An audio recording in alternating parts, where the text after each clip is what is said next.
Yeah, man, let's do it. All right, what's up? Still don't know how to open this. I still never thought about this, but welcome, welcome. We're back. We've got Javin up in this corner over here. How you doing? We got good old Mitch up there in that corner, Hello? and then we Thank got you, see me before. and then we got me down here. All right, so we got some stuff to talk about. Obviously, some news today about some coaching, and just kind of starting with the NBA stuff. Maybe talk a little bit NHL, just kind of briefly. I don't know too much about it. I just know it's the Stars and the Lightning right now. And then move on to the big one for NFL, since that's going game by game at this point. So, as far as we go, let's start with the Eastern Conference. Celtics Heat. This has been a fun series. I don't remember if it was. Yes. I don't remember if it was game 1 or game 2 that had the Bam Adebayo block, but that is probably Game one. that was one. Yeah, that was one. That is probably my favorite play thus far, where he just swatted Jason Tatum's shot. Yeah, no, that block was phenomenal. I happened to watch the last 5 minutes of the fourth quarter and all of overtime, and Jason Tatum played awful in that time span. I think he ended with like 35, 36, but he missed every single shot in that last 5 minutes of the fourth and all of overtime, and ended up missing the. He almost made that though, because he fell. He almost got the dunk. He fell on his butt and goodness. then jumped up, and I'm like, no, because as a Pistons fan, the only team I hate more than the Celtics are the Bulls. So of course I'm rooting against the Celtics. So that was definitely good. But you Who definitely just happened to head coach. exactly. You definitely you definitely did see the energy from the Celtics in Game 3 though, because I mean, going down 3-0 is pretty much a death sentence. Like 3-1, we've seen the Nuggets have come back from that twice now. Twice. 3-0 has never been done in basketball, at least. I think it's been done in NHL, but never been done in basketball. So 3-0 is pretty much a death sentence, but that'll be interesting tomorrow. I actually have a business meeting to attend to, and they picked Buffalo Wild Wings to be where the business meeting is. So we're going to just be talking, manager stuff and business over a bunch of fans cheering and me trying to not focus on the game and focus on work. But that'll be an interesting one. The next youngest person you said was like what, 29? I'm definitely the youngest manager there. Definitely the youngest manager in the core. I don't know if it's 29 or not, but all right. So Mitch, who do you see pulling this series out? I'm gonna ask you this every time until the series is over. For Miami and Celtics, you guys talking about, right? Yeah, Eastern Conference. All right. As of right now, it still can go either way. I mean, Boston pulled out the last one because obviously, like you said, 3-0 is a death sentence. So really, you gotta pull it together in the last game, or it's basically over for you.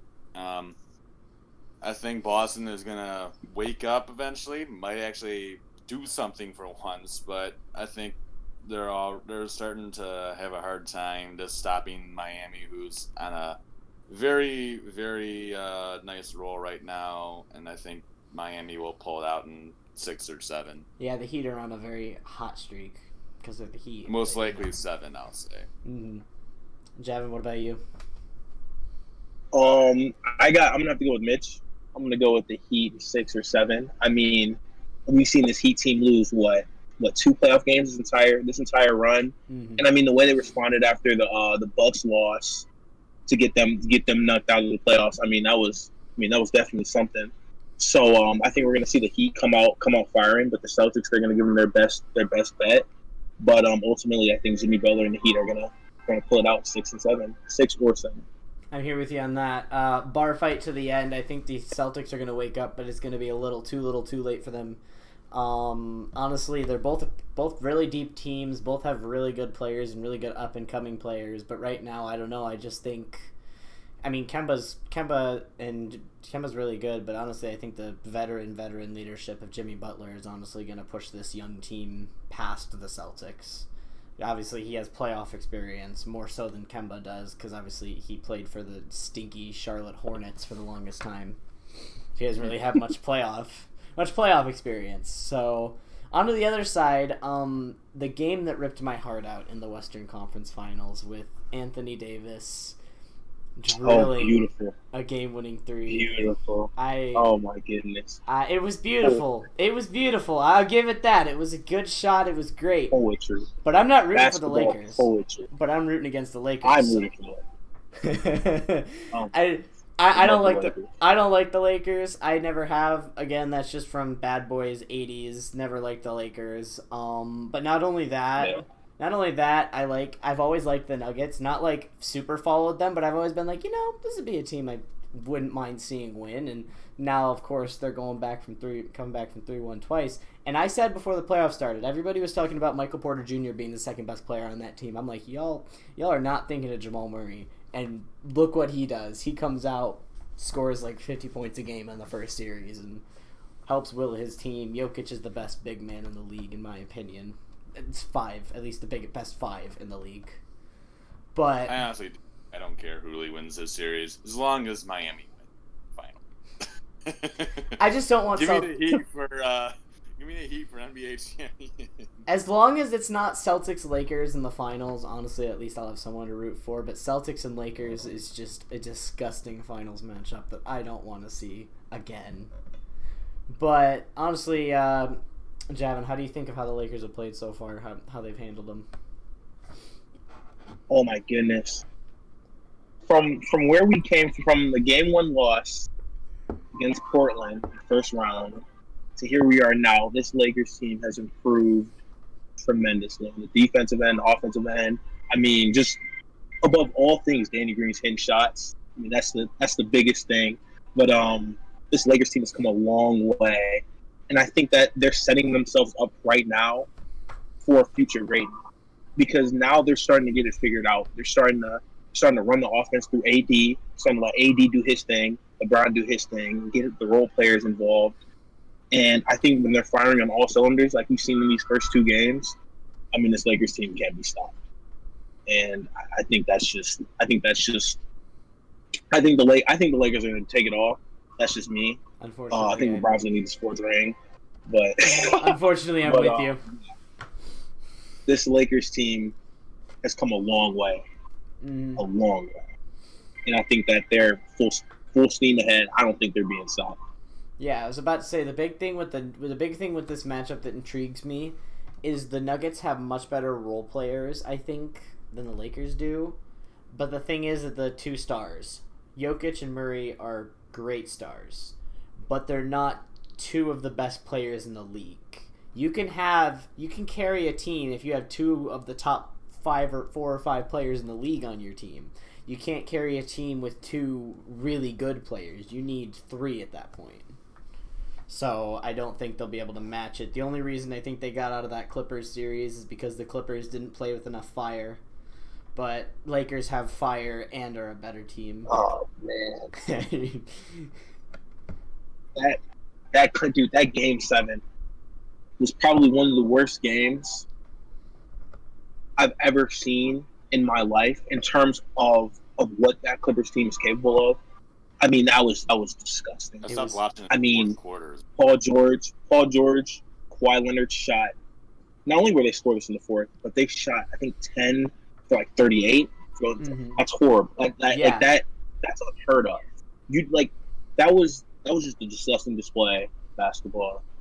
And I mean, they deserve to lose that series. They didn't. I mean, you're up 3-1. There's no reason why you should be losing. I was enjoying it. Especially being up 3-1 in the second round. I feel it now. I hate the Clippers. I was dancing. I was dancing. That was... I was just in the back like... Oh, goodness. That Jeremy Grant slam off of the steal was like, okay, it's over. As soon as he threw that down, I'm like, yep, nope, it's over. All right, and our last topic for at least the NBA currently is going to be the hiring of Billy Donovan. So, thoughts on that? The Chicago Bulls, by the way, hired Billy Donovan today. I think it's exactly what they needed. I think the Bulls have been lacking a competent coach. They have a ton of young players. Zach LaVine, I can't think of his name. The point guard, Kobe White, Lauri Markkanen. Like they had a ton of star potential on that team. Didn't have the man in what was his name? I want to say. Oh my gosh, what? Why am I forgetting his name? Jim Boylan. What was his name? Jim Boylan. Yeah, I was about to say. I knew it was Jim something. Jim Boylan. Yeah, he was not. He was not the man. He was not the man to get that done in Chicago. And I think Billy Donovan you bring an experienced head coach that's had experience in coaching stars like Westbrook, Harden, KD. So I mean, I think you bring in the perfect man for that Chicago Bulls project. So I'm pretty excited to see how that goes. Mitch? I'd have to agree with Javin on this one. I think it's exactly what the Bulls are looking for. Billy Donovan, I think, is a very, very good head coach. I mean, he was at OKC for many, many years. He developed many players. He's been with stars. He knows how. He's a fantastic coach. I think the Bulls haven't just found what they are looking for a while.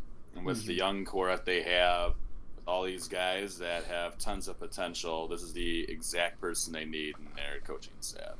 It's gonna be interesting. I don't know too much yet how I feel about this. It'll be interesting to see Billy Donovan play kind of with younger talent rather than coming into a team that already has KD and Russ and then Paul George and then Chris Paul, who isn't as much of a superstar, but he's still a superstar in history. I mean, he's still played really well this year, not superstar level. But it'll be interesting to see how that works. I don't know. They also still got that fourth overall draft pick, which sucks because they jumped the Pistons to get that. I'm still kind of upset about that, but you know. But that'll be interesting. Anything else to add? Any other NBA stuff you want to mention, or? No, I don't think so. I think we're good. Real quick before we move forward, what? I don't know if this is even the right thing, but I've heard something going around, some kind of trade with the Pistons and the Bulls to send Derrick Rose back to Chicago and getting something back in return plus that fourth overall draft pick. We give them the seventh, so we basically Derrick Rose for someone else in the fourth pick. What do you guys think? I haven't heard anything about that, but I'm not sure. I haven't heard. I'm not sure how I feel about that one. I was about to say I haven't heard that from like anyone, like any like specific league people, just floating around, people talking that, and it was like Blake Griffin for Russell Westbrook. Blake Griffin and someone else for Russell Westbrook, which I don't know. I kind of want to tear everything down. But Russell Westbrook is also the perfect man for our team because we don't have anybody that can really score, so just let the one man do it himself. I think that would be pretty interesting. It would be interesting, but I feel like it would just set us back as well. We'd sit in that no man's land again where we'd be like the fifth through 8th seed and just lose. Not get any better. It'd be interesting. I don't know. It would be interesting. This is the first time I've been really these rumors, so it's not really rumors. It's just ideas that I've heard from people. Either way, it's the first time I've even heard of it. So I think I got a message from that earlier today. But either way, for the Pistons, they just need to get rid of all their big contract players. We have so many people that we're paying way too much money. I mean, Van Gundy created a mess, okay? You tried to trade for Blake Griffin to try and save his job. It didn't, and now we ended up with this. There's really no other way. I totally forgot about him. Yeah, I totally forgot Van Gundy coached us. That was terrible. I forgot about him. That was horrible. I forgot Dwayne Casey was our coach for the longest time because I haven't really paid too much attention to him. All right, let's get on to the NFL stuff. We'll start with the Thursday night game. Bengals versus Browns. The game of the week. The game everybody was looking forward to the most. Totally. Joe Burrow doing Joe Burrow things, doing exactly what is expected of him as the number 1 draft pick through what was it? He threw the ball 60 sometimes? He threw the ball. He like 37? 37 for 61. 61. With 3 touchdowns. Astonishing, dude. That is fucking insane. Like it's just insane. Like and they still lost. But if you watch the game, you saw how bad that Bengals offensive line is. It's not even funny. It's like, really bad. Sometimes he had time, other times he was running for his life. But an inconsistent offensive line produces no wins, as you can see. They have no wins. But I mean, Joe Burrow, he's doing Joe Burrow things. So I mean, that's good. They got some diamond in there. But Baker Mayfield, on the other hand, I think he gets a lot of flack for no reason. Like yes, he deserves most of it, but some of it is it's unnecessary. Like his sophomore year, it was atrocious. But we all know the player he's capable of being, and I think that the media needs to just kind of just ease off of him and just let him do him. You know what I mean? I feel you. I mean, I do agree that he does deserve a good bit of flack, but sometimes he does deserve a good bit of flack. I mean, I swear he throws at least 1 interception every game, but honestly, he's like you were saying, his skill ceiling is really high. I don't think he's had the coach to open that ceiling to get him to that ceiling. I mean, he had Lincoln Riley. I think it was Lincoln Riley at the time was still the coach of Oklahoma, which obviously when we saw him under a good coach in Lincoln Riley, he won the Heisman. Obviously college is a little bit different, but then he came into the NFL and he has first-time coach ever. I think it was Freddie Kitchens. Even now, Kitchen. Yep. Who's their coach right now? It's an offensive coordinator under Kitchens. From the Vikings. Okay. Kevin Stefanski. Oh, no. Yeah. Okay. Well, he just basically, his ceiling is really high, but he needs that coaching help to reach that ceiling, which is something the Browns have never had. For the Browns and the Bengals, this is really just, I don't know who put these two teams on Thursday night. I mean, honestly, why in the world is this the Thursday night game? They plucked him on Thursday night because nobody wanted to watch it. I barely ever watched the Thursday night. No, because then why don't you just put it on Sunday morning at 1 when no one will watch it? They're trying to market Joe Burrow, number 1 draft pick. People want to see him in primetime games. Mm-hmm. But either way, anyway, on to the important part. This is really just 2 bad teams fighting, trying to make a name for themselves, and Cleveland ended up coming on top because, well, they're at home and they're slightly better.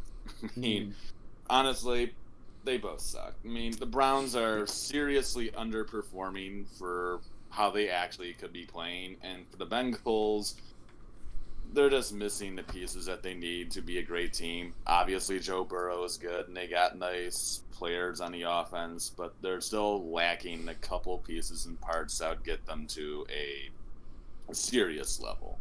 Exactly. The talent level is there. The ceiling for this team is super high, but just they're not performing to reach that. All right, on to the Sunday morning games. Lions and Packers. Oh, Packers next. Oh my goodness, that's all I gotta say. I mean, same old Lions come out hot, guns blazing. You know, they were doing pretty well. You know, I had confidence. I was like, you know what? Aaron Rodgers threw 300 yards last week. He's not looking like the same Aaron Rodgers. You know, we're gonna come out of Green Bay with the win. And then, how many points? 30 unanswered points later, and I turned off the TV. Just took a nap because I was just like, I can't do this anymore.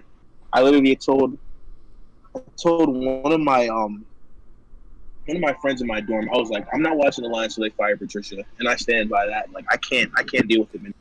I can't. Like, he's not a head coach. He's not. For a defensive guru, our defense is horrible, and right. it did not stick to me until I saw that our defensive tackles were in 2-point stances, just running at the. I'm like, dude, what are you doing? Like, what? Like, when was the last time you saw a defensive tackle in a 2-point stance in the NFL? Like, that is unheard of. Like, I don't know if he's trying to be quirky or unique, but obviously it's not working. And I think the 3 years he's been here, he's got 9 wins. 9 wins. That's horrible. I don't even know why he's still here. Him and Bob need to go. Martha's already gone, so I'm just waiting on Bob and Matt. I don't even want to say the last names anymore, man. 11-game losing streak. 11-game losing streak, and honestly, Stafford's not looking terrible. I mean, 20 for 33. I mean, that's not great, but we all know that Matt Stafford is decent. I think the biggest thing that's hurting him is Kenny Golladay being out. That is definitely hurting the Lions' passing attack, and it's hurting my fantasy because I can't play him. If he played in that Bears game, we would have won for sure. I know that for a fact. I don't know about the Packers game. I mean, could have been different. He wouldn't have dropped a wide open pass in the end zone like DeAndre Swift did. Yeah. Oh my goodness. But that rookie receiver out of Wisconsin, he was doing pretty bad too. Quintez Cephas. That Chicago game. That Chicago game. Honestly, and everybody was super excited about Adrian Peterson coming in. I'm like, what, 35-year-old Adrian Peterson? That's not going to help us that much. And he 7 carries for 41 yards is actually pretty decent, so he's probably one of our best guys off the bench. But the Bears game, he was almost at 100. He was at like, I think 80 something, 80, 90, low 90, something like that. He was around there. He's close. I mean, yeah, pretty much, which is weird. But I mean, honestly, they have some pretty good backs. I mean, Swift should be one of the more faster running backs, and I know Johnson's more of our power back. So, I don't know. Packers looked good again, obviously. I mean, you score 42 What points. baggles me about the Lions is the fact that they have blown now. This is actually an NFL record because no one's done this. Shocker. Lions make history. Somehow, someway, the Lions in 4 straight games now have blown double-digit leads. Yes, yes, it happened. The Lions actually were somehow, someway, the Lions actually did that. That's what mind boggles me. We've had double-digit leads for the past 4 games. Somehow you blow all of those? Like, how? That hurts. That's what I can't understand. Like, you have double-digit leads. That should be enough. Like, I get it. Maybe you lose like a set. You have a 1-possession lead. You're winning by like 7 or I don't know, maybe even 9. Okay, you lose that lead. Sure. 4 double-digit leads in a row, and you lose all of them. Anyone who's a Lions fan, I don't know how you can do that. I just don't, because I don't even know how it's humanly possible to do such a thing. Anyone who's not a Lions fan, this is how we have to be every single week. This is how we feel every single week. Just in awe. Under Caldwell, it was literally the direct opposite. of the problem that we have now.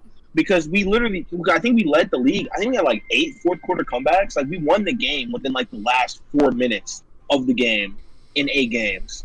And then they fired him because they were like, hey, you winning games, that's not good for us. We're going to be in Matt Patricia honestly, in this fall way and win 9 games within 3 years. Like that. Like, are you serious? Even when the Caldwell firing happened, I was like, I feel like this is jumping the gun a little. Didn't we actually make the playoffs under Caldwell, or was that under someone else? We made the playoffs 2 out of 3 years. 2 out of 3 years under Caldwell. 2 out of 3. And in the past 3, we haven't made it. We have made 0 playoff periods. We haven't even had a winning record, I don't think. Or even an even record. Oh, not even. But hey, two winning records in 3 years, hey, that's not good enough, man. You got to go. Feel me? Yeah, like, right. Like, what sense is that? And then another thing that makes me mad is people trying to replicate the Patriot way. It doesn't work. It doesn't work. They take Belichick assistants, and they're like, hey, that Patriot way, can you give me some of that? Can you bring that here to my failing franchise? Never works. And it never works. Didn't work with Josh McDaniels. Didn't work with Matt Patricia. Didn't work with what's his name? He's in Miami right now. Adam Gase? No, that's Gase is New York. Yeah, Gase is Jets. I forgot his name, but he was the linebacker coach in New England, and probably gonna fail in Miami. I mean, do I want to see them fail? No, because I like Tua, but like people, they take these Patriot assistants and they think that they're the secret to creating a winning culture, and that does not work. Matt Patricia chased Darius Slay right out the door. Like you can like Darius Slay, he had no problems with Detroit, no problems with teammates, anything. Matt Patricia is the reason that he demanded a trade. He was a fan favorite too. We all loved him. I know. Because we're from Detroit. You could not like Slay. Lions and all their miscues and blown chances of just about everything possible. I think we've had enough ranting about poor Detroit. One last thing on Darius Slay, it sucks because he was a fan favorite because we're from Detroit and we love our defense. We love knocking the crap out of people. So I'm gonna miss that. And quickly on the Packers. Sorry if you're a Packers fan watching this. We don't really care about the Packers. Rodgers was good. Aaron Jones, I mean, he had a receiving touchdown and 2 rushing touchdowns. Aaron Jones also had one where he had dark horse. He had the parting of the Red Sea for him. He just walked right up the middle. I mean, I don't think it gets much easier than that. That's like 75 of these yards. So I don't know how. He's a dark horse on the rushing title right now. I think he's in first place. Mm-hmm. But I don't think people seriously expect him to get the rushing title. But I think he will, especially if that Packers offensive line keeps up what they're doing. Because they're looking really well, and I hate to say that because I don't like Green Bay. No, I don't. But they're looking really well. I mean, to be fair, like 6 of their games come against the Vikings, Bears, and Lions. So those should be some pretty easy ones. Okay, time for the. You're not wrong. Yeah, time for the game. This was the game they decided to broadcast for us in Arizona for the morning game. Was Bears Giants was the broadcasted game. Can we just go out? Can I just go out on a limb and say the Giants season is basically over at this point? No, you're right. Yeah. I don't even think that's going out on a limb anymore. I mean, Daniel Jones. Daniel Jones has looked okay. That's just that. He's just looked okay. I still can't get over the pass that he threw in week 1 to the Steelers in the red zone where he just kind of flobbed it up. And I was just like, huh. That was probably the stupidest play I've ever seen.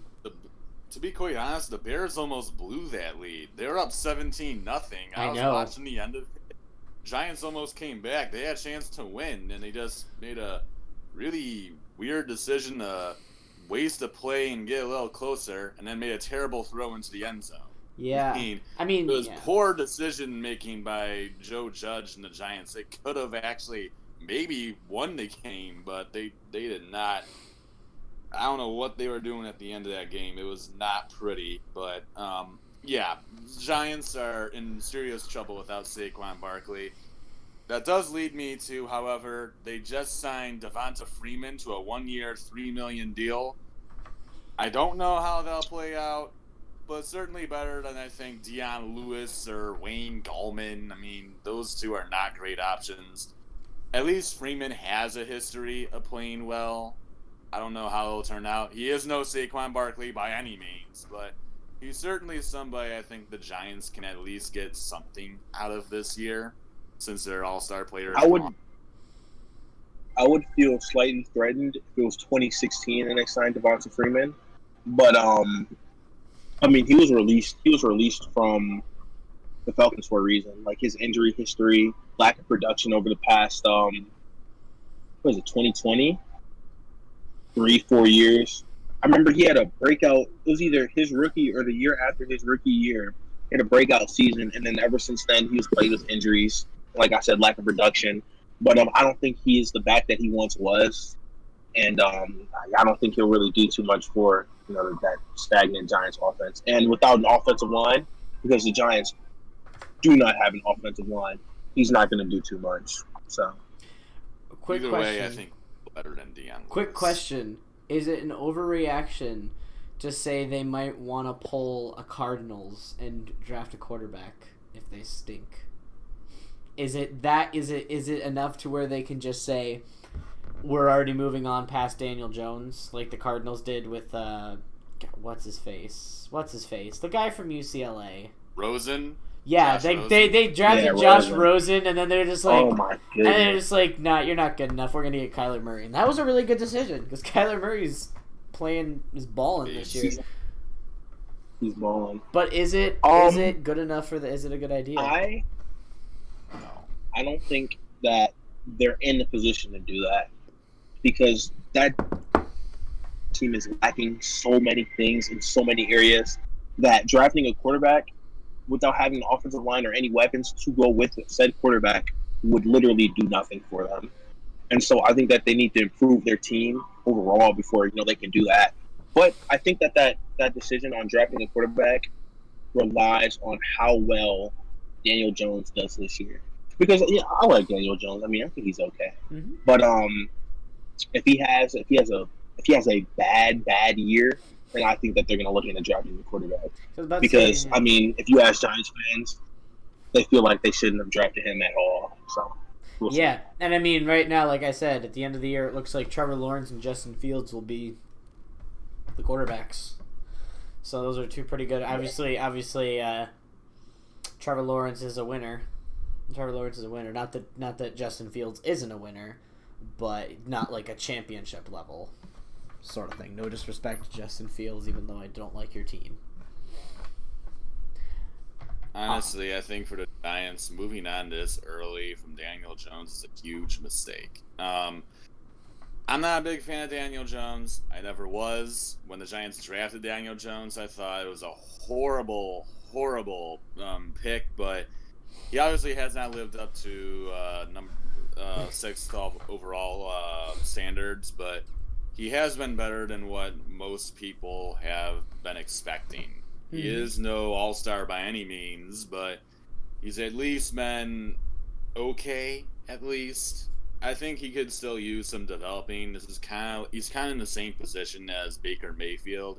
He doesn't exactly really have the coach that can develop him and get him to a place where he can be a decent quarterback. He just doesn't have like the kind of guy he doesn't have someone that can develop him and get him somewhere. Also, for Giants fans, you're not the only person with injury problems right now. We'll get to some other teams, specifically one. We'll get to the 49ers later. Huge. We'll get to the 49ers later. Problems right now. Currently, half their starting roster is out. We'll get to that later. Another, is this an overreaction or not? Is Mitch Trubisky still the guy? Or is it eventually time to move on or trade him? Or what's going on with Mitch there? Honestly, I think what keeps him afloat is when he plays the Lions and turns into 2009 Tom Brady and just goes for 300 yards, like 5 incompletions off like 30 passes and 3 touchdowns. Like it's like I'm so serious. Whenever Trubisky plays the Lions, he turns into the quarterback that they need him to be for a whole season. And I think it's because he shows these flashes that they're not going to give up on him. And like you've heard the reports come out of training camp before the season started that he was showing leadership and showing improvement in his game. But I think that I think this is his make or break year because I think they declined his 4th-year option. So depending on how he plays this year, will determine on whether they'll re-sign him or let him go. So we'll see. For the Bears, the whole really for Trubisky, we didn't know it was going to happen at the beginning of the year because they traded for Nick Foles, and really the whole reason they really did that was to push Trubisky to be better. And it worked against the Lions, but it's also the Lions, so I don't. That's all it needs to be really said. But yeah, they traded for Nick Foles to push Trubisky to be the best that he can because, like Javin said, he has flashes of looking like a pretty good quarterback that has some talent. Then he has the flashes where he looks like I don't know what. just think of a quarterback who sucks, and just compare to probably the same thing. Yeah. But Trubisky, he's very hot and cold.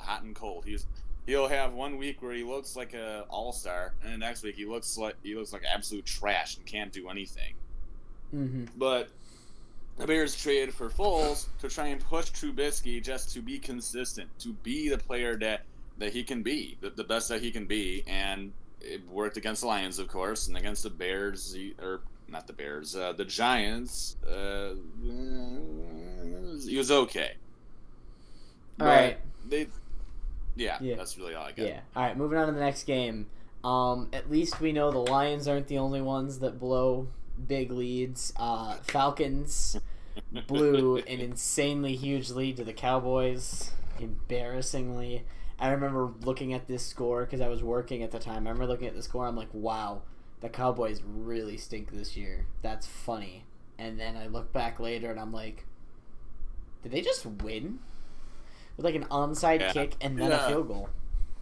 I watch a lot of NFL Red Zone, so I get to really see like all the games at different times or at the same time. So I kind of really see just about everything. But Falcons, this is exactly what I said last week.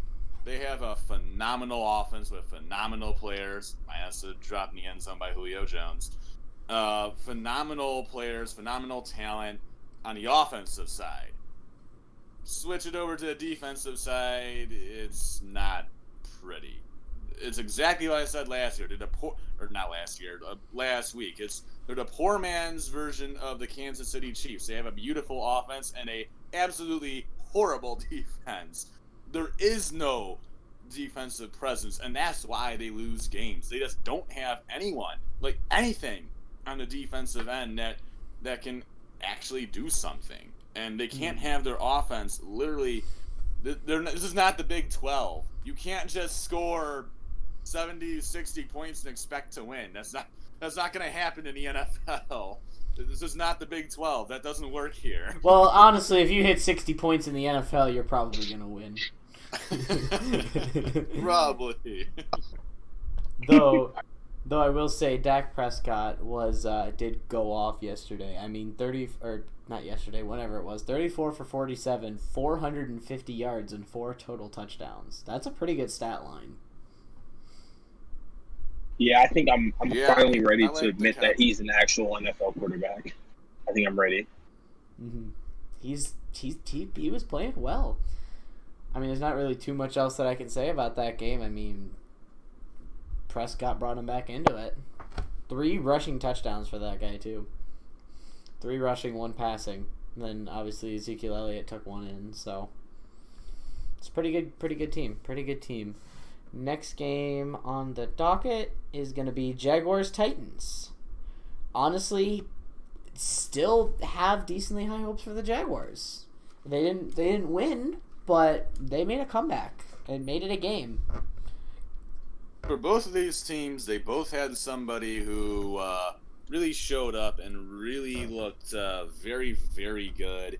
Gardner Minshew, again, 30 of 45, 339 yards, and 3 touchdowns. He also had 2 picks. That's the not great part of that stat line, but the rest of that, 30 for 45, 339 yards, and 3 touchdowns is very, very good. Yes, he had the 2 picks, so that kind of downgrades what he actually did this week. But James Robinson again had a 100 yards rushing. Yeah, he hit 100 yards. Carries, 102 yards in the score. DJ Chark was very good. Jaguars are looking like a surprisingly decent team this year. And for the Titans, Jonnu Smith went absolutely crazy. 4 catches, 84 yards, and 2 touchdowns. Of course, I left him on my bench in fantasy football, so he did absolutely nothing. Oh, wow. Oh, that's 4 receptions for 84 yards and 2 touchdowns. Oh, that would have been good. That would have been 22 points on my team. we'll definitely love to have had that since 3 of my people got hurt this week in the same week. I take it. Did you still win? Did you still win the week or no? No, you didn't. I didn't win No. any of my leagues this week. Just throwing that out. Ouch! I destroyed this week. Honestly, Javin, what do you think of the Titans? How did Derrick Henry do? Because I was hearing some mixed things. I mean, some people were saying he got clamped up. Some people said he didn't. I didn't watch the game, so I don't know. 84 yards is what it says on here. 25 carries, 84 25? yards. Yeah, 25 for 84. I think that's it's definitely getting locked up in my book. I think that they made it out without Derrick Henry, but I think that they need him to be a bigger part of the offense if they want to win games. Mm-hmm. Because it's week 2. You're playing the Jaguars. I mean, you can Derrick Henry. He doesn't have to play good against the Jaguars to beat the Jaguars. Still not sleeping on the Jaguars. I'm saying in comparison to the Titans, like it's the Jaguars.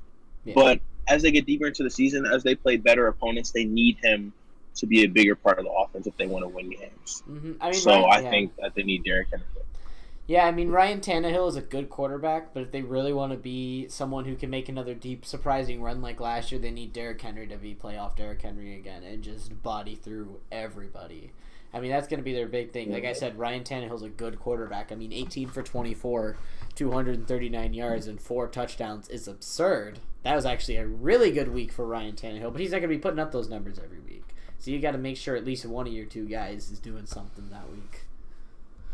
But I'm excited. Mind for the Tennessee Titans, they do not currently have A.J. Brown right now, so I think that's kind of being a bit of an issue for them. Your number 1 receiver is currently out. Corey Davis, though, has looked decent in A.J. Brown's stead. Another issue for the Titans is Steven Gostkowski. Oh, he was awful in that game against Denver. They somehow still pulled it off, but he won the game too. He showed up. He showed up when he needed to. Yeah, I guess, but that's all that matters. He's a victim of kicking issues and quick, man. He got the win. He got the win. All right, watch out for the Jaguars. I think they're a sneaky team this year, especially with 7 playoff spots and the AFC not being as strong. Vikings and Colts. The Vikings looked terrible. I mean, 11 points. That's because Kirk Cousins is terrible. Oh my gosh, I just looked at his stat line. I know he's terrible. 11 for 26 for 113 yards and 3 interceptions. No touchdowns. We didn't know this before. That's an embarrassment. Kirk Cousins sucked. It's funny because I just went in for a haircut yesterday, and the person that cuts my hair is from Minnesota, and I was just like joking. I'm like, yeah, neither of our 2 teams are doing good. She's like, I hate Kirk Cousins with everything that I am. When they made that deal, we're looking at this like, I mean, we're Michigan fans, of course, so we watched Kirk Cousins play against us, and when we saw him go in the league, it was really okay. And then when the Vikings gave him that deal, we're looking at this like, what'd they just do? Good job, Vikings. You made yourself a crap team. Great job there, buddy. They have good pieces too. Like Thielen is good. Obviously, Dalvin Cook is a beast of a running back. They just need a good quarterback to put them over the hump. Not someone that only shows up. Not someone that just shows up when they're playing a under 500 team. Colts look good though. Colts look good. Really, what's been disappointing me about Minnesota is their defense. Their defense was supposed to be improved this year, and they gave up 43 to the Packers and then 28 to the Colts. That's not exactly what I think. I mean, I'm not a Viking fan. I'm not even a Viking person. I don't really like them. But if I was a Viking fan, I'd be seriously disappointed in the expectations for my defense. When you trade for someone like Unique Ngakoue, you make all these additions to your defense, and everyone says you're going to be so great on defense this year. Then you give up 43 and 28 in your first 2 games. I get a little skeptical. And of course, Kirk Cousins, we all know, is trash. Dalvin Cook was Dalvin Cook, and then receiving core is receiving core. For the Vikings, they need their defense to show up. If they want to win games, that defense has to be better, or they're just not going anywhere this year. Pretty much. All right, gotta keep it moving. Bills and Dolphins. Honestly, a much closer game than I anticipated. I expected Buffalo to blow the doors off of Miami, but Miami stuck in there and played really well. There was also I love Josh Allen. I love Josh Allen. Like I don't know what it is. I just love Josh Allen. Like there's just no explanation for it. I just love Josh Allen. I think he's still got a little bit more development to go to reach his full potential, but definitely. But as a player, like I like him as a dude and all that. He's still got a little bit more to go. But this week was a flash of greatness. This week was a showing of kind of how good he can be. 24 for 35, 417 yards, and 4 touchdowns is really good stat line for Josh Allen. Like I said, I still think he's got some development, but honestly, this Bills team, especially with even like the small additions of like Stephon Diggs and stuff like that, honestly, I think this Bills team is going to be really good this year. I think they'll win their division. I think the Bills would have ran away with this game if it wasn't for a lightning delay that happened at halftime and basically killed their run. They let the Dolphins kind of sneak back in and maybe get a chance, and they made it close. I like both of these teams very much. I think Buffalo will make the playoffs, and they could get somewhere in the playoffs. Honestly, I love their defense. Their defense is absolutely loaded, and they made serious improvements on the offensive end. And hey, if Josh Allen can do that consistently, that's going to be pretty hard to shut down. As for Miami, they looked fine against what was a talented Buffalo defense. If they didn't have the if they had didn't have the Bills for an opponent, they might have actually won the game. But unfortunately, they just were stuck with a difficult opponent for that one. Yeah. But either way, I think both teams played very, very well. Bills just ended up being the one on top. Yeah, no, and I mean, even looking at it, like, Mike Gesicki went off, man. 8 receptions for 130 yards and 1 touchdown. Pretty good receiving. Honestly, I like the two-way, because you have, obviously, Singletary as their main back, but even Zach Moss is a really good power back for the Bills. But honestly, I think that's going to be a fun team to watch, is going to be the Bills. I don't know, probably around that 10-win range, I would assume. And then here comes the issues for believe you have the Niners as your next game, probably. I'm sorry if you're a San Francisco 49ers fan. I really am, because even the Lions, we have a lot of injuries right now. We don't have what they're dealing with. I think I'm not. Don't quote me on this. I'm not sure if it's really true, but I think over half their starting lineup is currently hurt and not playing next week. Jimmy Garoppolo's got ankle sprain. He probably isn't playing. Mostert probably isn't playing. No Deebo Samuel. They're missing. George Kittle's not playing either. They lost both of their defensive ends for the season. There is no Dee Ford. There is no Richard Sherman. Half their team is hurt and not playing, and somehow they still beat the Jets. I don't know how in the world they're able to do that, but seriously, for the 49ers now, you've lost both of your star defensive ends for the season. They both tore their ACLs, like 2 different plays. How is this happening? Like, for the Niners, it's just, how do you get that kind of luck? Both of your guys, just 2 plays, like a couple plays away from each other, both tore their ACL. Both of them. I'm not kidding. They both just tore their ACLs. Like, how? Not even the Lions have that bad of luck. Not even us. Yeah. That's impressive to say that you have worse luck than Detroit in Yeah. some categories. Javin, now seeing all of this, what do you think about the 49ers as far as playoffs go? What are you thinking with them? Wow. Yeah, I know. Honestly, the hard one. I think that I think they're gonna wow, this is a hard one. I know. I hit you with the hard one. I don't think they make it to the playoffs. Not with the Rams, not with the Seahawks, not with the Cardinals. The Red Hot Cardinals, the Red Hot Seahawks, and the Red Hot Rams. I really think the Rams are back this year. I think that they finally got. I think they got Jared Goff back on track. Their defense is stepping back up. I really think they're gonna make a run for the division title, but the Niners. I don't think this is the Niners year. Not like last year. Honestly, they might be a fringe playoff team considering they did add a 7th spot. So they might be a fringe playoff team, but I don't know for certain. Honestly, right now, with all those injuries, I think the NFC West is now going to come down to Seahawks and Cardinals, which is very interesting because they play each other 4 weeks apart.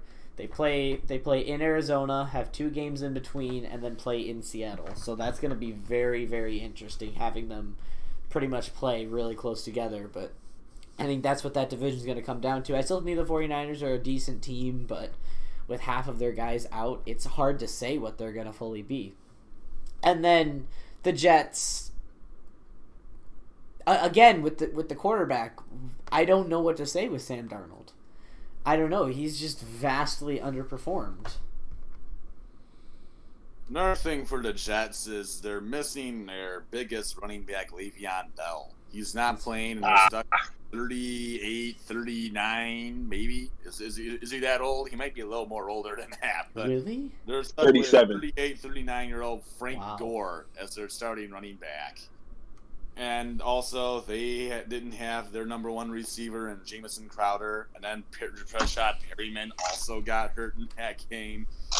So, really, injuries are ravaging the entire NFL right now, specifically the Niners. But the Jets were having their own issues with injuries, and really, they played the best that they could with what they had. And, well, the Niners obviously are better. And so even with them being half injured, exactly come on top.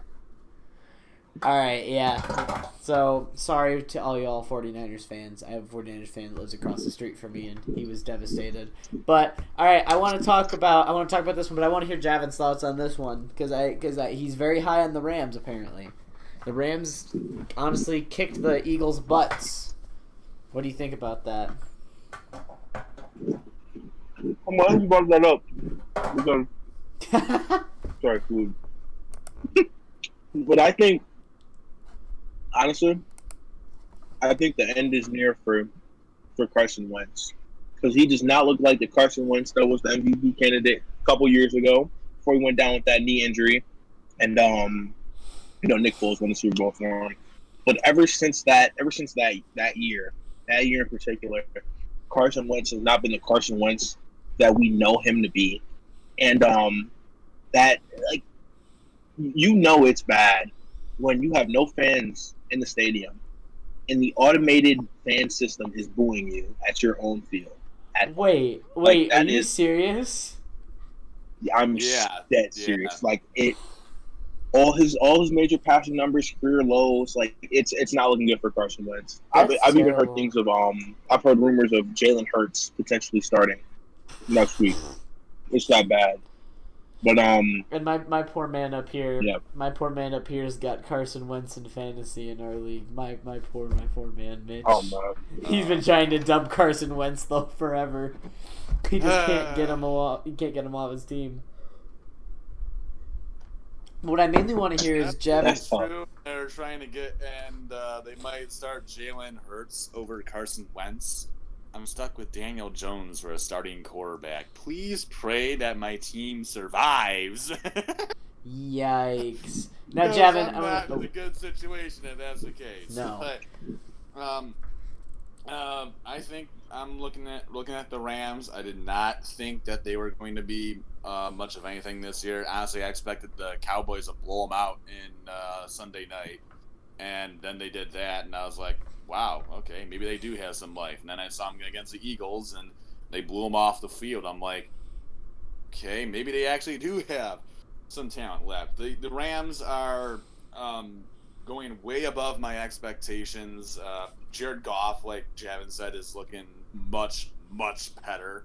And that is seriously contributing to why the Rams are looking very, very good. And of course, they got the pieces in the running game with Henderson and Brown and Akers. Also, Akers got hurt in that game. Yeah, another injury to add to my list of fantasy football injuries. But Akers got hurt in that game. Rib cartilage injury was reported as. I think he'll be back next week, maybe.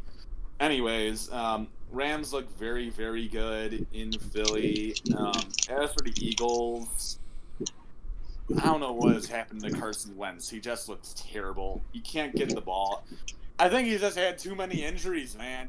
He's been hurt so many times. He's not even the same player anymore. He can't do what he used to. He's been hurt so many times over and over again. He just isn't what he used to be. It sucks. And of course, Miles Sanders is a fine player, but he can't do it all himself. And well, the Eagles still have injury issues, but that doesn't really help the fact that Carson Wentz is not performing anywhere like he used to anymore. I think with Carson Wentz, I think it's a mental thing. Oh, what were you saying? And of course, the Eagles' defense is not very special either, so that doesn't really help their circumstances. But like Javin said, Wentz is just not performing like he was anymore, and he's just been hurt so many times, and it could be mental, like you just said. I think it is mental. I think that I think he's just one of those athletes. I mean, you see him all the time. I mean, I just think that the injury just piled on, and I mean, you can't. I mean, just imagine yourself in his shoes. You're having an MVP season, right? You gotta do is finish out the year, most likely MVP. You go down with a knee injury, you're out for the rest of the year. The backup comes in, goes undefeated, wins the Super Bowl, and now you're just like what? Like you're just I couldn't even fathom what was going through his mind. Like it's insane. And I mean, after they let go of Nick Foles, I think they traded him and let him go. They kind of gave Carson Wentz that clear consciousness, and he ended up getting hurt again. And now here you are, 2020, and he's not the player he once was. So I really think it is a mental thing for him. I think he's done, to be honest with you. I mean, that's how I feel. But yeah. I mean, it's sad to see, man. Yeah. All right, moving on to the next game. Steelers Broncos. Are we on to the 2 o'clock or the 1 o'clock games at this point? 1 o'clock for me, 4 o'clock for you guys. 2 more. We got another one after this one until we get 4 o'clock. Because the Cardinals are at the top of mine, but that's just because they're favorited. So. Well, they're on the top of mine too. Oh, okay. I have to scroll back up. But no, yeah, Broncos and Steelers. Honestly, I don't really have much takeaways from this. I thought it was a pretty boring game. Drew Lock is Denver's honestly got a problem. Honestly, sorry. I'll just start with Denver.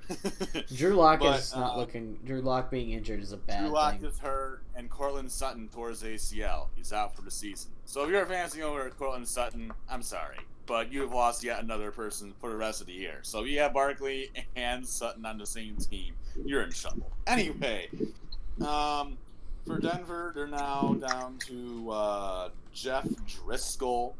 Lions, we know Jeff Driscoll. We saw him play. Hey, he's a kid. No.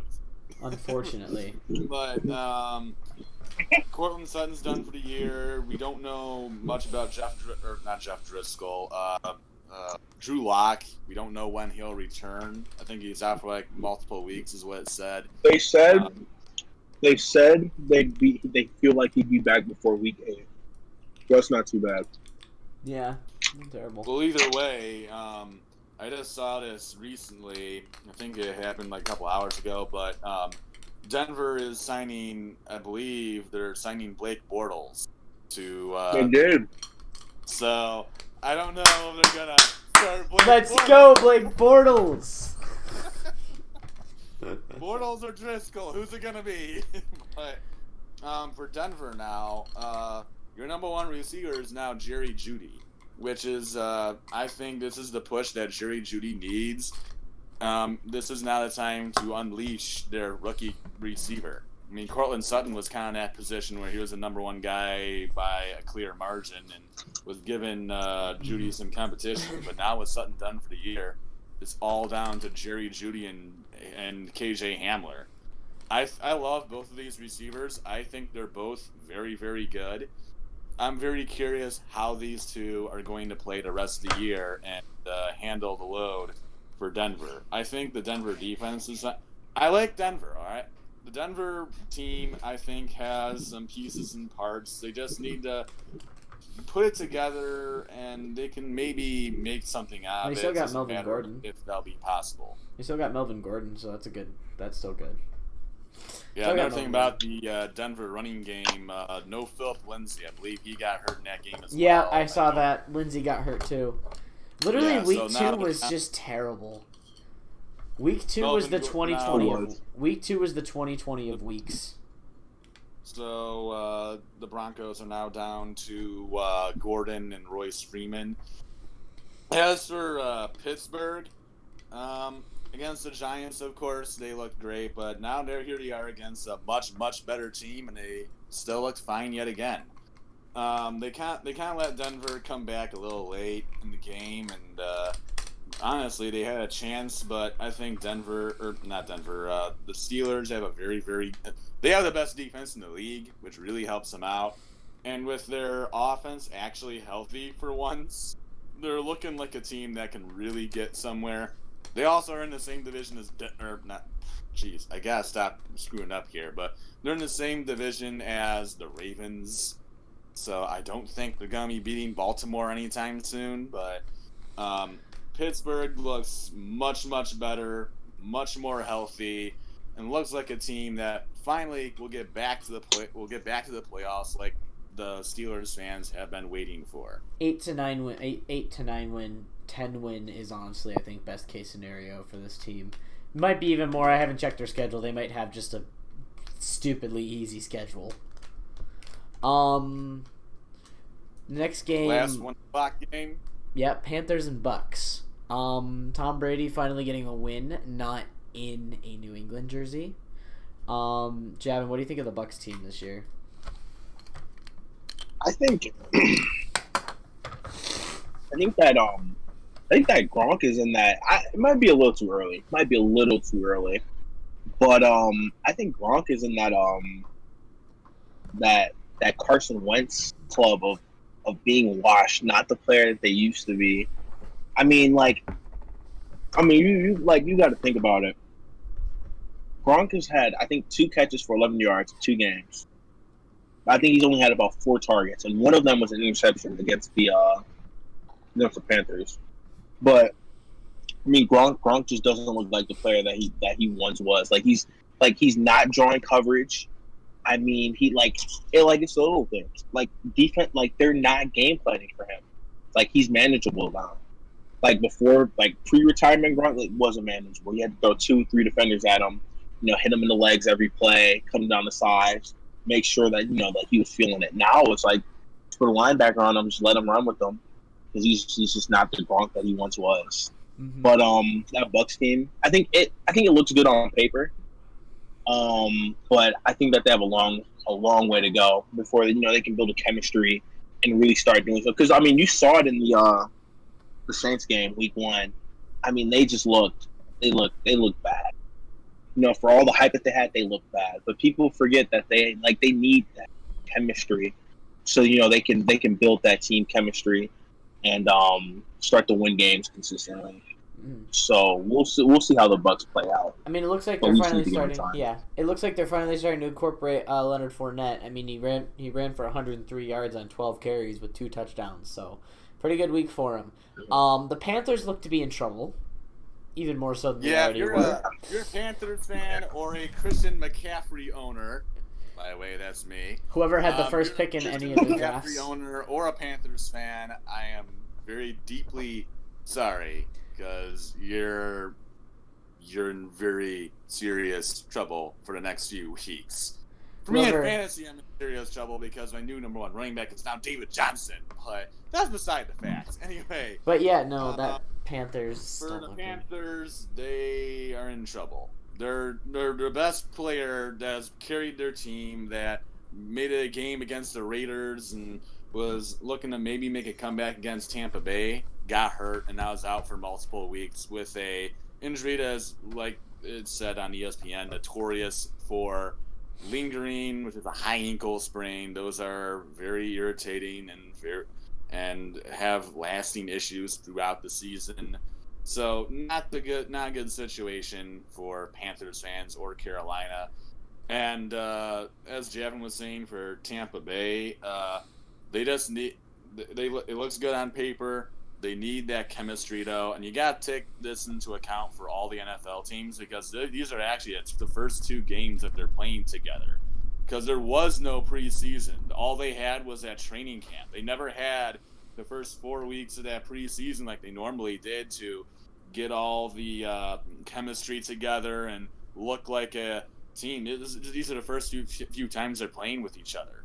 And so none of that chemistry is really there for many of those teams. They have a lot of different people in the system, and that's Tampa Bay. Their team is almost completely different now with a completely new set of players, so that chemistry is not there yet. And I think also the fact that there was no preseason has also cost a lot of those injuries that have occurred recently, because people aren't as conditioned as they normally would be because no preseason. You're kind of like staying at home because of the corona. So technically, sort of, corona is part of the reason why we have 20, 19, 18 injured players this week. I think it's the main reason around that number. Yeah. But no preseason has cost NFL teams a lot of different things. But I really think Tampa Bay in the future, the more times they get to play with each other, is going to look very, very good. And by the time it comes to playoffs, they could be a very hard team to beat. On to the next game. The one I personally watched the most was Cardinals and Washington. Kyler Murray balling the heck out. Kyler Murray, 3 total touchdowns, 286 yards, a little bit more of an underwhelming week as compared to some of the other guys we've seen, but still a really solid week. I know he had a couple big bombs that he threw that the Cardinals couldn't punch it in for some reason. They couldn't just get that last punch in. But Cardinals look solid this year. Cardinals look very good. Javin, what are your thoughts on Cardinals? I think Kyler Murray's having a tremendous second year. I think that, like we were talking about earlier, the whole Josh Rosen thing, I think that drafting Kyler Murray and getting rid of Rosen, best thing for that Cardinals franchise that's happened in a while. The addition of DeAndre Hopkins, obviously. That's a huge one. No negatives with that one. And like how we were talking about earlier before Mitch came, they have the Panthers, the Lions, and the Jets coming up next. So I think they're going to get out to an easy 5-0 start. And then I think like I'm a big guy about chemistry. I think that chemistry wins and loses you games. And, as they start to win, as they start to build that chemistry, I think that they'll make a run for that NFC West crown. But this Cardinals team is definitely one to watch out for right now. Mm-hmm. I was saying it before. I already said it last week, but again, I said at the beginning of this year, even before preseason or anything, I was saying Cardinals are a playoff team. This is going to be a great team, and this is going to be a very, very scary team. And look what's happening. They're doing exactly what I said. Love it. No one wanted to believe me. My entire family was like, "You're kidding." I believed you. Said that my entire family was like, "No, it's not happening." I'm like, trust me, it will. And look at this. First 2 weeks, they beat the Niners when they were actually healthy, by the way. There was no injuries that week. Except for George Kittle. George Kittle. And now they beat, I almost said Redskins again, but Washington, they beat the Washington football team. Can they come up with a name, please? Seriously. Washington football team. They played the Washington. The Washington. The Washington. There you go. But no, I will tell you, living in Arizona, the hype surrounding this team is immeasurable. Even when they sucked, people loved this team. But the hype right now in Arizona, of everyone I talk to that's an NFL fan, my boss is an NFL fan, we're all just like, this is a good team. This is a team that could make some noise. There's a lot of hype around here in the desert. And Washington, I mean, they'll probably finish middle of the pack to a little bit losing record. They've looked a little bit better than I think anyone thought they would look. But well, they're certainly overperforming, just like the Jaguars are. I mean, it's not maybe on the same level as the Jaguars, but they're certainly looking way better than what people expected. I mean, Terry McLaurin's looking really good. Their running game's performing pretty well. Haskins is Haskins. And their defense has looked pretty stinking good. I mean, against the Eagles, they looked unbelievable, but even against Arizona, they looked actually okay.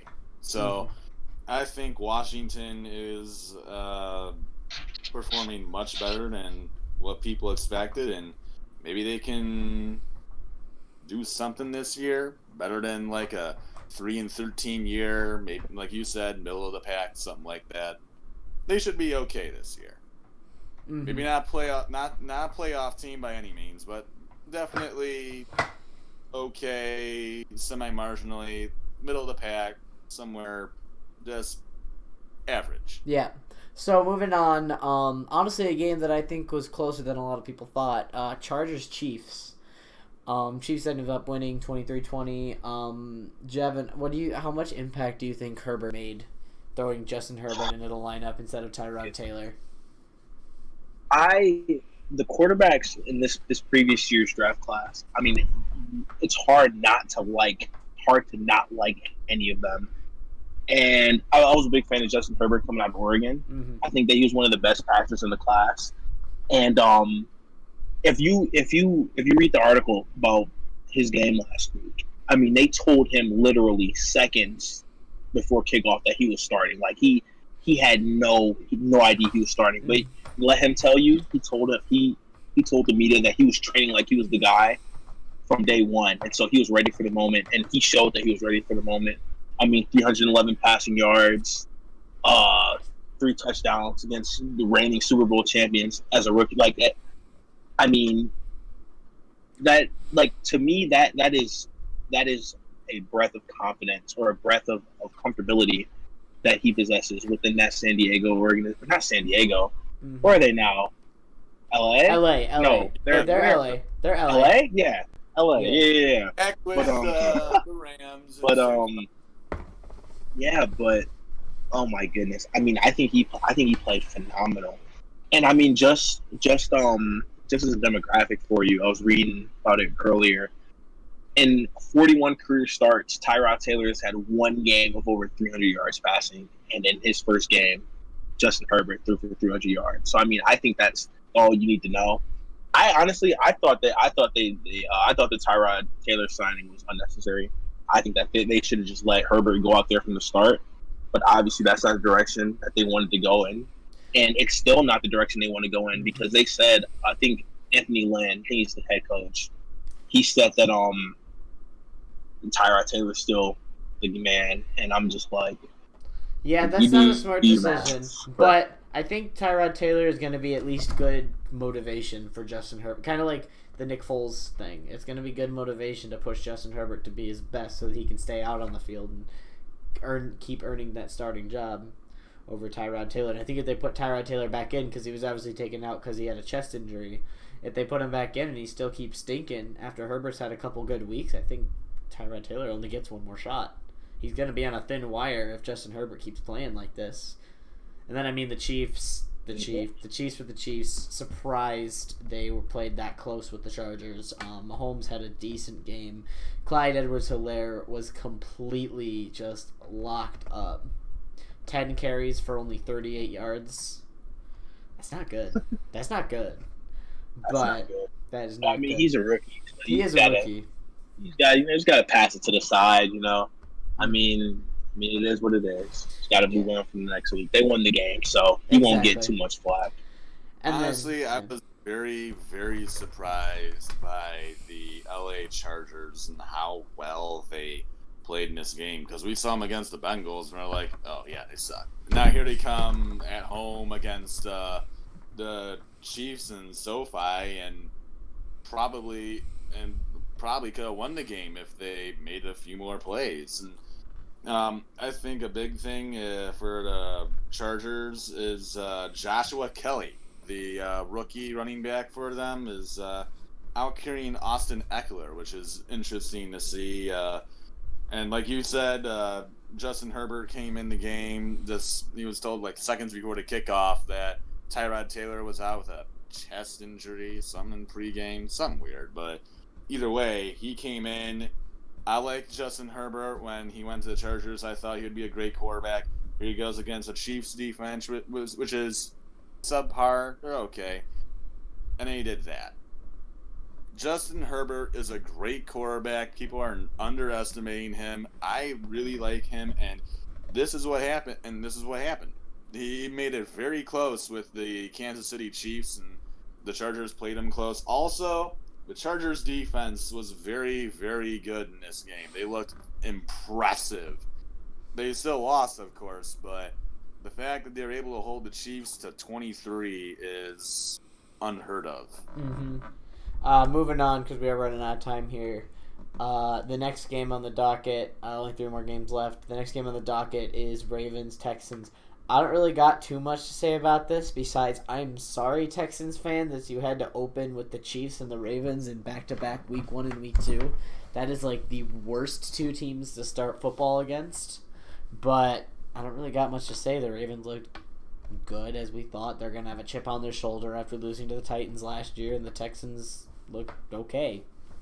Obviously not great, but they're also playing a really good team. I don't really got much to say about this one. I really don't either. This is just a matter of not having a great team to start against, and they've played 2 greats in a row. Mm-hmm. Who's next for the Texans? And then they have the Steelers on the road as their next game. Yet another team that has great players and a great defense. So I'm sorry. And then they get the Vikings after the Steelers. So maybe they'll make an impact in week 4. There you go. They have a very tough schedule here. Not the schedule I think they're looking for to start their season, as they have new players on their team that they need to grow. And then you go Chiefs, Ravens, Steelers. So let's start you off with that. There you go. Not exactly what I think Houston was looking for. Yeah. They are better, but they're just not. They're just against teams that are much better than them. Mm-hmm. Javin, you got anything to add to that? What teams are we on? Houston and Texans, Ravens. No, sorry, because you good. I'm on my phone and I'm writing a paper at the same time, so I'm just kind of you good. You good. We're glad you're able to make time. Ravens. What was the score to that game? I think it was like 33-16. 33-16 Baltimore. Oh wow. Okay. Yeah. I mean, they that opened. Texans offense is lacking a number 1 receiver, and I just don't I can't think of his name, but I mean they just traded him last offseason. I mean they could really that's his name. Yeah, I wonder why they would get rid of somebody like that. That's beyond me. But David Johnson, I mean, it worked out for the Cardinals. I was about to say, as a Cardinals fan, I'm okay with this trade. Yeah, that offense does not look where it was a year ago, and that makes me feel horrible for Deshaun Watson, because I love Deshaun Watson, but I mean he's just not getting it done right now. But it's only week 2, so there's no need to overreact. But I mean, you gotta hit the panic button just a little bit. You gotta get back on track, because they got mollywopped. Yeah. Honestly, on to the next game. This was the game that I was the most excited for. These are the next 2 I wanted to talk about. These are the ones that I really wanted to talk to. Seahawks and Patriots. Russell Wilson is looking like the MVP of the league right now. My God. Russell Wilson looks like the MVP. 21 for 28, 288 yards, and 5 touchdowns thrown, along with 39 rushing yards. Oh my goodness. Russell, you know he's never received an MVP vote before? Never. Well, he will this year. He should this year, at least a vote if he doesn't win at all. He is. I think he's the MVP right now. Oh, right now for sure. But I think right now, week 2, if the season were to end somehow, some way, right now, and they needed to pick an MVP, I think it'd be Russell Wilson. Oh, right now for sure. I mean, it's just it's like the things like people are surprised. You know, they hear that stat line 288, 5 touchdowns, they get surprised. He's been doing this for years. I mean, he's been so consistent for years, but people are now finally starting to see Russell Wilson for Russell Wilson. It makes me happy because I used to be a Niners fan. You're good. Used to be a Niners fan way back when. So you know when he was playing the Niners, I was like, I hate Russell Wilson, blah, blah, blah. But you know, after he beat up the Niners for years, like I started to take notice. I was like, okay, you got to give this man his respect. Like this man is one of the best quarterbacks in the NFL. Mm-hmm. And I'm so excited for the Seahawks this year. I hope they do good. Like I honestly that NFC that whole division. Like I said, I'm just excited. I'm so excited to see how it plays out. I like the Seahawks, but see anyone if I said that anywhere else in the state, I would literally get like attacked because I gotta root against the Seahawks. I would love to see the Seahawks like if the Cardinals get eliminated in the playoffs. Honestly, I'd like to see the Seahawks. I like Russell Wilson. I like that team. The only unfortunate thing is I have to root for them to lose so that we can win our division. But and then the Patriots, I mean, look good too. I mean, they were literal inches away from winning that football game. Cam Newton obviously got tripped up going into the end zone on the last play. It was pretty crazy. I kind of looked up and I'm like, oh crap, there's 3 seconds left and they're on the 2-yard line. This gave me Super Bowl flashbacks, but they ran it this time instead of throwing it when you had Marshawn Lynch on your team, throwing it at the 2-yard line. I still don't get that. Let's not remind the Seahawks fans about how they threw it on the 2-yard line and Malcolm Butler picked it off. I'm one of those Seattle fans, so I don't really get it either. But for this game, both teams looked unbelievably good. Specifically, Russell Wilson was an absolute all-star. That one, I do not blame Wilson for that one pick. That was Greg Olson's fault. That was a horrible drop, and then it just ended up being a pick 6. So really, that was 7 free points for New England. But Russell Wilson was unbelievably good in this game, and they spread the ball around. It wasn't like one guy that he was throwing to getting all the scores. Metcalf, Lockett, Moore, Carson, and all the different receivers. All 5 touchdowns were different receivers, I think. Exactly. Like I said, did you see the ball around? He got to everyone, so you couldn't really figure out who was he going to. It was all over the place. He spread it out. Unbelievable game from Seattle. As for the Patriots, also did a very great job. Cam Newton looked like Cam. Julian Edelman. Oh, wow. I did not see this stat, but Julian Edelman, 8 catches for 179 yards. Wow. That's beautiful. He did that apparently. Jeez. That is 20. That is an average of 22 yards per catch. Yep, 22.4. Oh my goodness, Javin, you had something to say real quick? You were saying about something you saw? No, I was just gonna say, the DK touchdown. I mean, Russell Wilson put it in a perfect position for DK. And I mean, DK beat Stephon Gilmore. Stephon Gilmore, arguably the best cornerback in the NFL. He beat him in a one-on-one situation, and Russell Wilson perfectly placed the ball just where DK could get to it. And even when Stephon got a hand on it, I mean, DK, 6'5", massive, he just swiped his hand away, walked in the end zone. I mean, it was a pretty touchdown. That's all I wanted to say. Yeah. All right. You got anything else to say about the Patriots, Mitch? Before we move on. Not really. I like everything about them. I think that the new look. Everyone's saying like new look Patriots aren't going to be the same team. as of right now, I wouldn't say that. They look just fine with Cam Newton. Now, obviously, if Cam Newton doesn't keep playing like this, then it'll be a different situation. But right now, Cam's looking like the Cam of old, and that is very, very good. Mm-hmm. So I'm very excited to see what the Patriots do this year, because that was unbelievable how they were able to hang in there with I think a absolutely unbelievable Seattle Seahawks team. Yeah. Yeah, real quick side note. You see the Nuggets are winning by 13?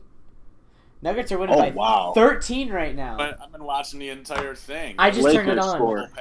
Yeah, 61-74 right now, and there's still a long time to go. It's 63-74 right now. Oh, okay, so they just LeBron Lakers James score. LeBron James just hit that shot. All right, last game. Raiders and Saints. The biggest shocker of the week. Yeah. Raiders and Saints. Jokic and Murray have 30. Of course they do. Why wouldn't they? Raiders and LeBron has 5 turnovers. Sorry, I mean to keep You're good. That makes sense why they're losing if LeBron has 5 turnovers. He just made 2 nice shots though. Man. But Raiders christened their new stadium in Las Vegas with a win against a pretty good team. Josh Jacobs though didn't look like he played too well. No, he didn't play well at all. I'm not gonna lie. If you have 27 carries for 88 yards, that's not good. That's the Derrick Henry style line. That's like clamped. 3 average. Derek Carr played really well, and Derek Carr.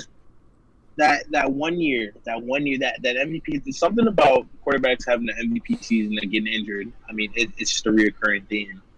But I mean, he was top 3, top 2 candidate to win MVP that year, and then that Raiders team was virtually unstoppable. Then he got hurt, and then Michigan State alum, not Connor Cook. No, it was Connor Cook. Connor Cook. Oh, yeah. Connor my Cook, goodness, man.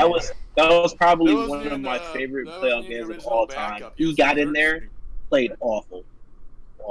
That was fun. Yeah, he was the 3rd string. It's funny watching But Connor Cook. yeah, I loved watching that game. Yeah, but Derek Carr played really well, and I'm hoping that he can bounce back, because I mean he's fallen off the past couple of years. He hasn't had. Ever since that MVP season, he hasn't looked the same. But after yesterday's game, he's looking like he's coming back to form. Mm-hmm. Yeah, and honestly, they look good. The Raiders look good. Even the Saints, looked good. Honestly, I loved the ballsy call by John Gruden in the end to take the 54-yard field goal to try to put the game out of reach instead of punting it deep in their territory. I thought it was a very, very ballsy call, very risky, but it paid off. He knew his kicker could make it, and he drilled that. Not really. It was very close, but he made it. Mitch, you got anything to add about these two teams? Honestly, Las Vegas Raiders, I am very impressed. Very, very impressed. We saw Josh Jacobs last week go absolutely bananas, and now we see Derek Carr go absolutely bananas in the next game right after against what was a New Orleans Saints very good team. They just beat the Saints. Honestly, I'm very impressed by this. I did not see Las Vegas really doing a whole lot this year. Maybe they made a little bit of some noise and did decent, but their first 2 wins, healthy Panthers team on the road, and now you go at home, your brand new stadium was $5 billion or something like that. Looks stadium. pretty nice, by the way. It looks like a really nice stadium. Anyway, they go home first game and they beat the Saints by 10, rather convincingly.